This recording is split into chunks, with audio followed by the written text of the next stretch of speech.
do you have in the face of death? Death has been described as the great statistic, that everyone dies.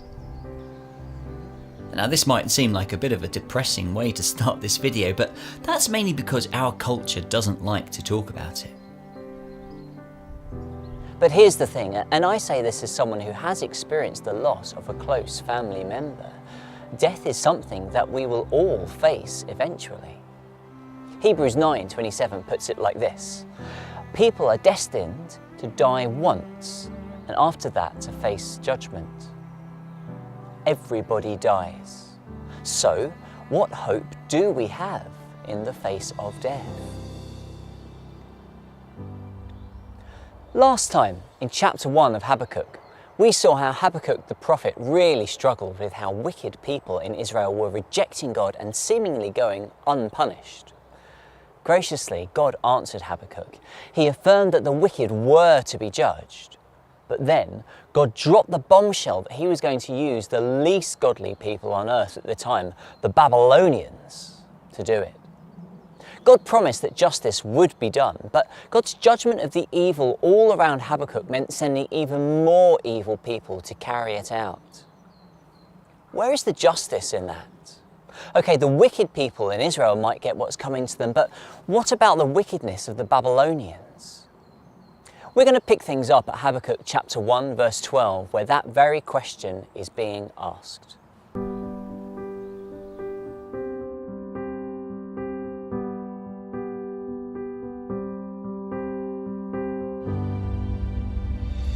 In this verse, Habakkuk appealed to God a second time, and he started by saying, "Lord, are you not from everlasting?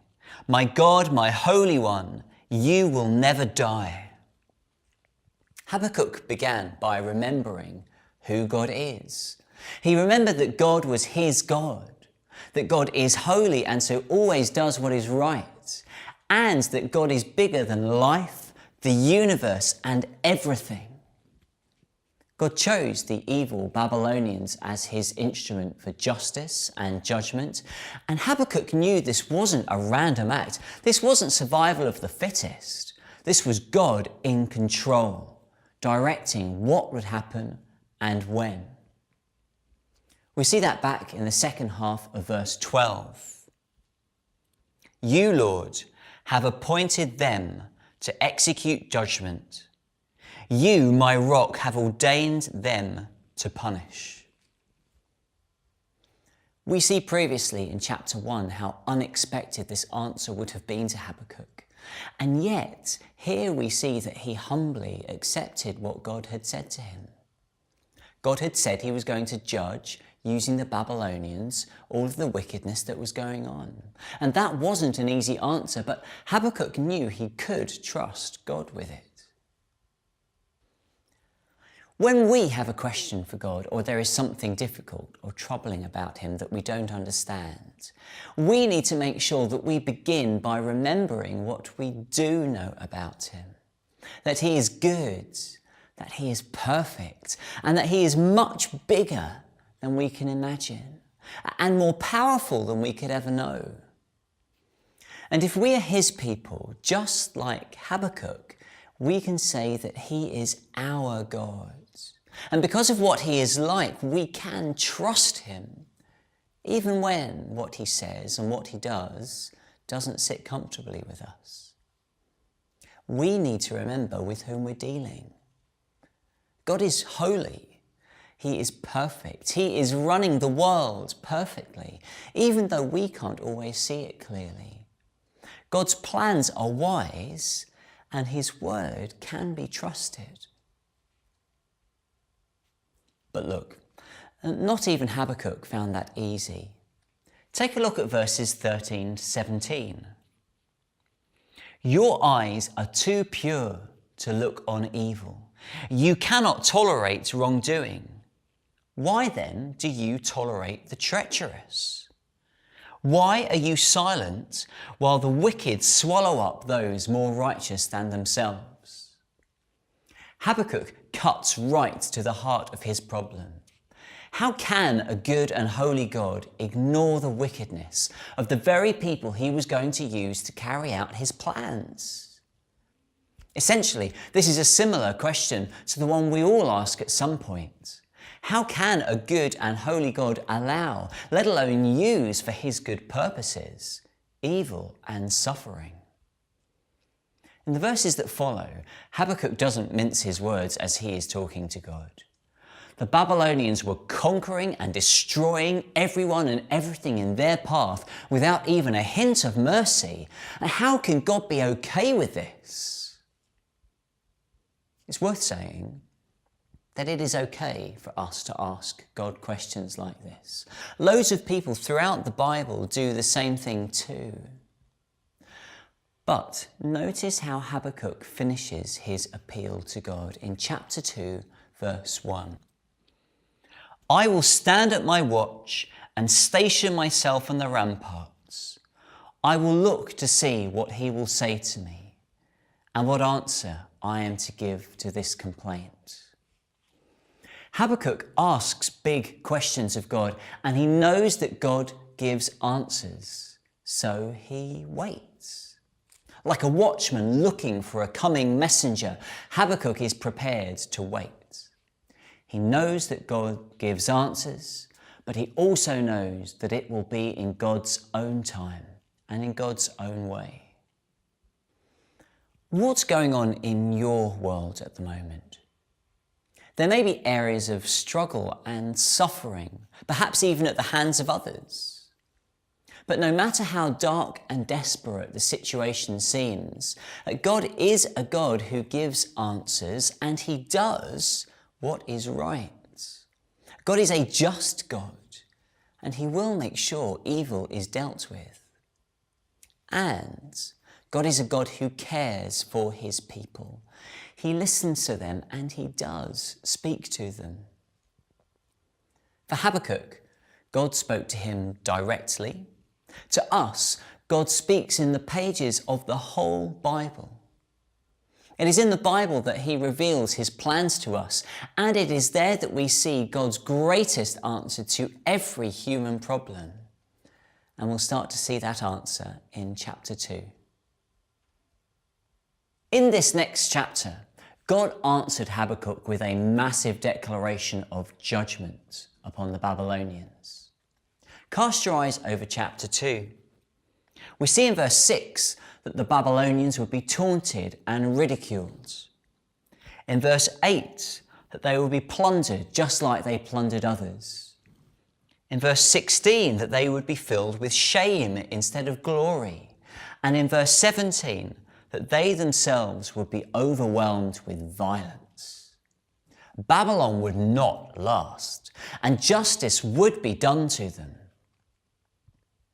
God's promise came true decades later in 539 BC, when Babylon was smashed by the Persian Empire. When that happened, that wasn't just a coincidence of history. It happened because God planned it to happen, and he promised it would happen. And why did they deserve this judgment? Well, their wickedness was obvious in what they did on the outside. But that external wickedness came from what was going on inside, in their hearts. See verse 4. They were puffed up. Do you know what it means to be puffed up? Imagine the popular kid at school or the person at work who's always full of themselves. They show off their designer gear. They make sure everyone sees their latest phone or gadget. They boast about their love life, their work, their achievements.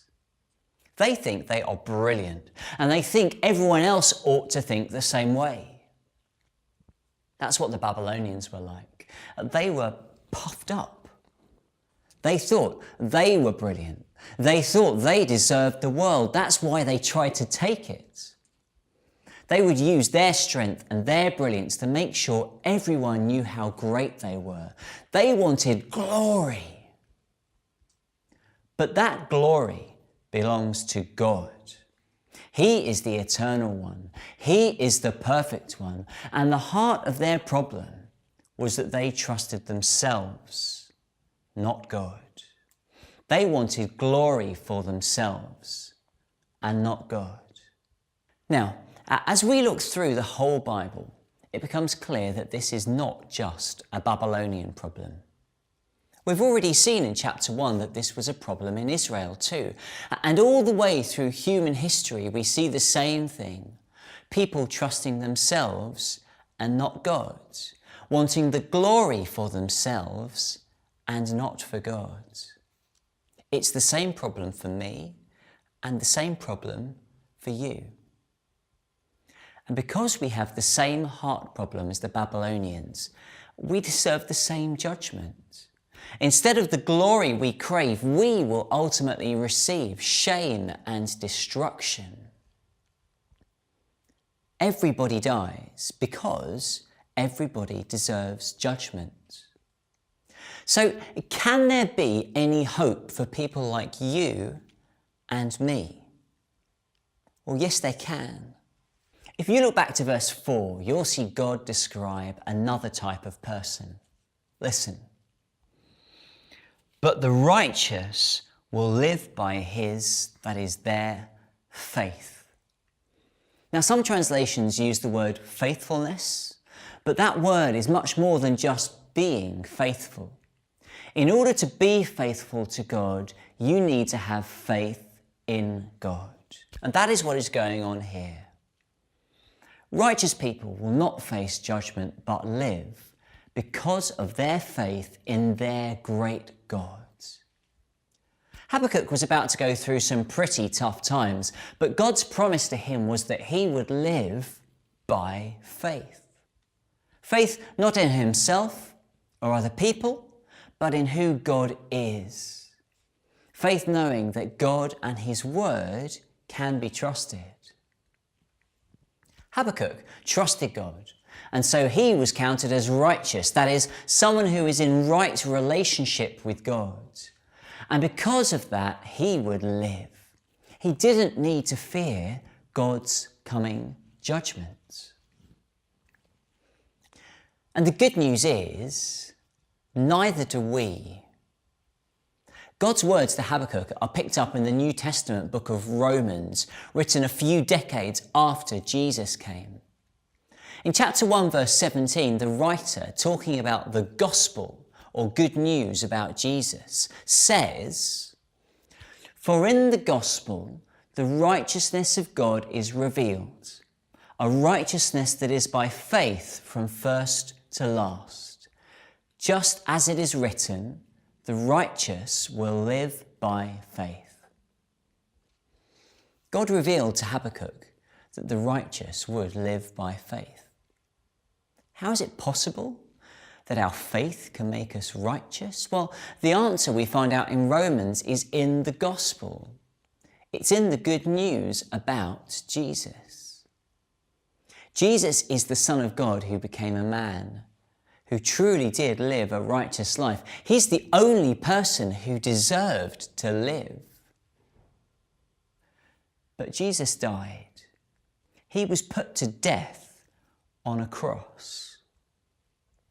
On that cross, Jesus took the judgment for the wickedness of people who trust him upon himself.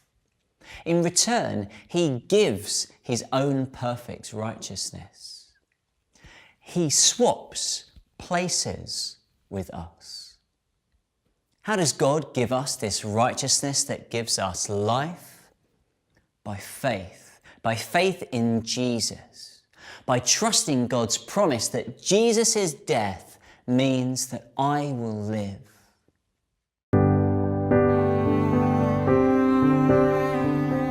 Habakkuk is a book with two sides to it. On one side, you have Habakkuk wrestling with some big questions of God's justice and the problem of evil. And as he does so, Habakkuk shows us the importance of knowing who God is and being ready to trust him and his word. On the other side, you have God who, in one sense, doesn't give Habakkuk the answers he was looking for, but he does give him the answers he needs. God reveals to Habakkuk that justice will be done and wicked people will face God's judgment because of their sin. But in Habakkuk, God also hints that there is a bigger issue at stake than what God is going to do about all the evil out there in the world. He must do something about the problem of evil in here, in our own hearts. Everybody dies because everybody deserves judgment. And yet, for one brief moment, God redirects Habakkuk's attention away from the problems of the Israelites and the Babylonians and gives hope, even in the face of his coming judgment. God points to the coming of Jesus, who gives perfect righteousness and eternal life for all who put their faith in him. Everybody dies because everybody deserves judgment, and yet those who trust in Jesus will live. Jesus died to take our sin, to make us right with God, and to give us eternal life. Because of him, the righteous shall live by faith. When faced with the question, what hope do you have in the face of death? A Christian, that is someone who knows God and takes him at his word and who trusts in Jesus. A Christian is able to say, I will live by faith in Jesus, who died for me. So what about you? In whom or what have you put your faith?